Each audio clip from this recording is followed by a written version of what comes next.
think it's a horrible day for all concerned. There's no joy in it for me other than getting the job done, of course, that is. Loads of work, trying to compact so much change in such a short period, relatively short period, particularly with injuries, suspensions and all that comes with it, and contracts and all the stuff that's going on here. The underlying bigger news of Everton, which since I've been here is more or less negative connotations about everything, so that I had to try and change. It's been very difficult, but the positive side is we've got the job done. The players have played their part without doubt. I came in here to change a mentality. I think there's been signs of that, still more to go.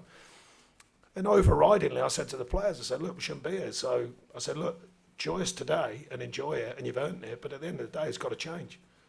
There's no point in sitting on it already and going, well, like, look how great we are, because it's not like that. There's loads to change here and a lot of work to be done, but a big step to make sure, we secure it. Going through your head just before the latest goal, so you'd have known that Leicester were winning in the situation at that point. What were you thinking? Do you know what, strange, I'm all right with that sort of stuff because I can't do anything about it. I'm worse when I'm at home watching it. I don't like that bit. But when I'm working myself and I'm active, I can't do nothing about that. Can only react to what we're doing. You've seen the team we've put. You've seen the squad today. I mean, that's a stretch. I've never seen it. And do you know what? No one would have cared. If we didn't get it done today, no one would have cared. They wouldn't have said the reality. They wouldn't have said, oh, he's had nothing to it. They'd have just said, oh, he didn't get it done.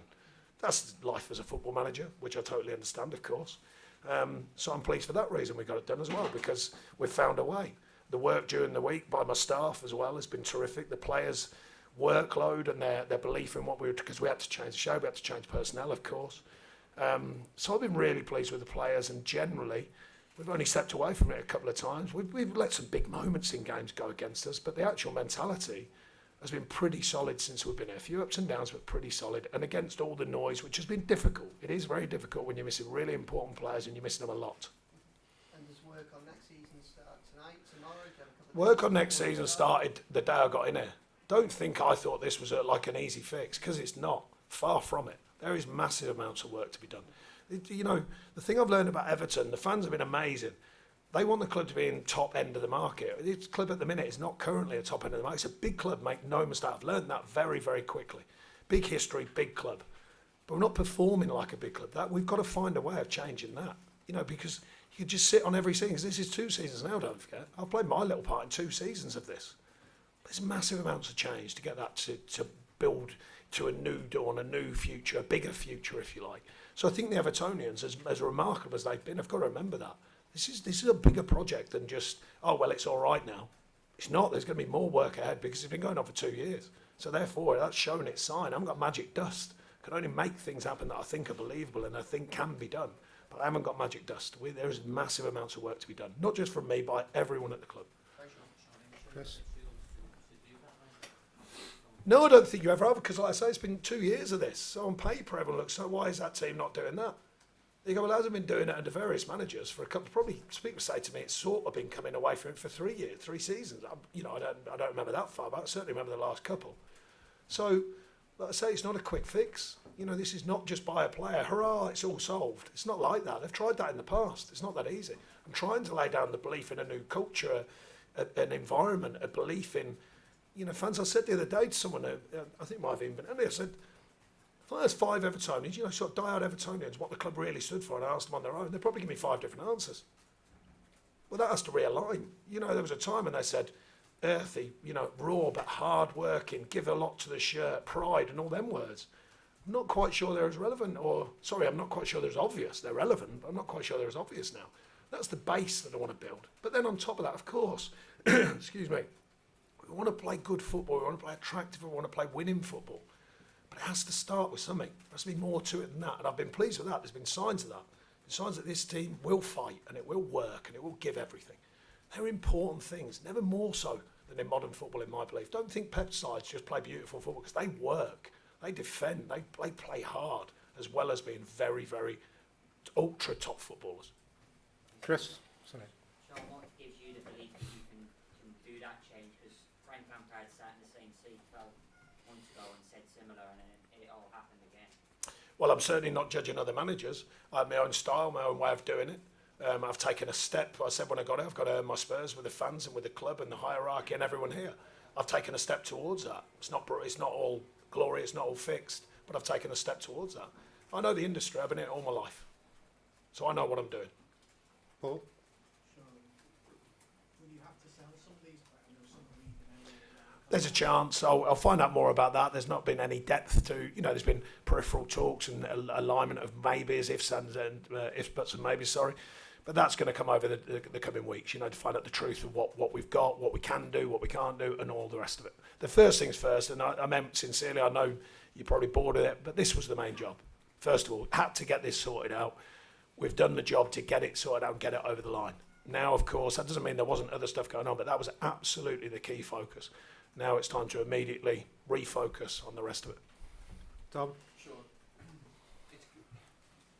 Obviously, there was a lot of celebration in the stadium because of the relief, but it's clear to me, get the message out that this isn't a reason to be happy. No. Don't misconstrue my words. It's a definite reason to be happy, but we've got to demand more from internally. Yeah, that's what If the fans know the truth, I think, I get the feeling. I don't think they think this was a walk in the park. They've been with us all the way, which says to me they've accepted, look, we're not where we want to be at the moment, but let's back what we've got. So that's been good. There's been like reality check on the fans. It seems to be, right, look, this is the second season we're here. The joyous occasion is out there today. Quite obviously, everyone enjoys it. But we're going to need that solid thinking going forwards. We're not ready to be up there yet. That's quite evident. That's 2 years, maybe 3 years of that. So it's going to be building. It's going to be, progress. And I need the Evertonians to understand that. I think they do. I think they've seen a vision of it, or a view of it, sorry. It's a work in progress. It's not going to be, I don't think, I'll be very surprised if they say, here's another war chest, you're signing one. It's not going to happen. So therefore, we've got to be wise. We've got to recruit wise. We've got to recruit, if possible, players who can understand this club. I've learned about it. It's not just putting someone out there from anywhere in the world. They've got to be able to handle what it is to be part of Everton. And I'm learning that all the time. So we need to get that heartbeat, that mixture, but also talent as well, of course. that's the point I'm making. You're speaking realistically about what's needed now. Well, I've tried to speak realistic when I get it. The thing with realism is not many people want it because it sounds boring. But at the end of the day, it's time for that. There's been a time when this club, in my opinion, went for the lot. Let's just do everything. It's a time for realism, in my opinion. That's what I've learned. And I think there's a hard edge to the fans here. I might be this wrong. I think there's a hard group of, or a hard number of fans who actually go, no, I think you're right. I think we'll go with you. I think we need to collect it all back together, realign it, get us back on board, get the fans connected to what we are as a team, to what I am as a manager. And then there'll be another day when hopefully I'll put enough things in place, if I get my time here, when a fashionista can come in and they'll all have a beautiful product. But for now, it's something that actually needs a rawness, a heartbeat, that the people of the Evertoners, in my opinion, can grip to and go, right, we have got a group who are giving every inch of it, and build on that. And I've been pleased with some of that. What backing do you need then to deliver? Well, look, it's very difficult nowadays for development. So therefore, fans want development, but really they want first-team footballers who can play and win. So therefore, that usually implies money. But I'm going to wait to see, they have to make sure they're in the division. We know that about the financial stuff and all that, so that's got to be realigned. We've got to learn about that. So I don't know, in honesty, not yet. I don't know. I will do at some point, quite obviously. But you have said you don't think there'll be a war chest. Well, not the size it was. I think it's pretty sizable, it looks like to me. So, It's that beautiful stadium down the road. Someone's got to pay for that, unless you're going to. so if you're not going to get that, you need your bosses, I guess. No, we're not going to get that. There has to be reality because you're trying to build a stadium. They're doing massive things in the community. They've got to do something with this stadium, which looks like a massive community project as well. And you've got to get a team to win. There's a lot going on. Sounds easy, it ain't easy. So that's where we need the reality and the heartbeat of a football club, and I think that's massively important. And we've somewhat got it beaten again a little bit stronger. I think. I hope that's my gut feeling. I don't know every Evertonian. That's just a gut feeling I've got. We'll take a couple more. One from Carl, one from Paul. Bringing that all together, do you feel that sort of incumbent on you to do that as being the figurehead of the club, the public? Well, someone's got to, and that's usually the manager.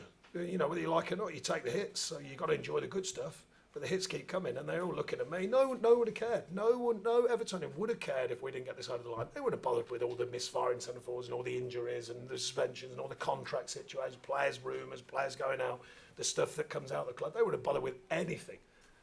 That's life as a football manager. But now at least I can bring some of it to the fore and say, right, okay, I've given you the first step, and it's a big step. But then I need a bit of reality from the fans to go, right, okay, I don't think we're just going to expect next season we just win the first 10 on the trot. Highly unlikely, it looks to me. From 2 years, maybe more, of a club that's been just edging downwards. We've got to recreate an atmosphere and a belief in moving forwards. And that has to be a reality line through the club, in my opinion. But that involves you managing up as well as down. Because it's That's a big part of task, modern it's a lot of management. juggling to do for It is, it is. Why do you think I look like this? From years of doing this, see them lines on my head. I think they get that deep from just having a joyous occasion. I had 8 months out, they weren't there for 8 months. Got back here and they all come back on my head again. But you already you feel it looks like you're more emboldened by securing this. You're No, I'm just bereft of giving you a load of nonsense. I'm trying to say the truth. I'm trying to tell the Evertonians the truth of what it is. I can mess around with all the myths if you want me to. Yeah, we're going to play like this. We're going to play like Man City because now we've got it over the line. It's all going to be wonderful. It's not. It's going to be loads of hard work to be done. Loads of hard work. But in my opinion, years gone by, speaking to Reedy and all the Joe Royal and all, it was always about that. Let's applaud it. Evertonians remember a time when they had an earthy team, a team that gave everything, a team that put their heart on their sleeve, and all them good things. They're good things. Even in modern times, they're good things. And of course, we still want to play good football, attacking football, aggressive, pleasing football that can win games. Not easy.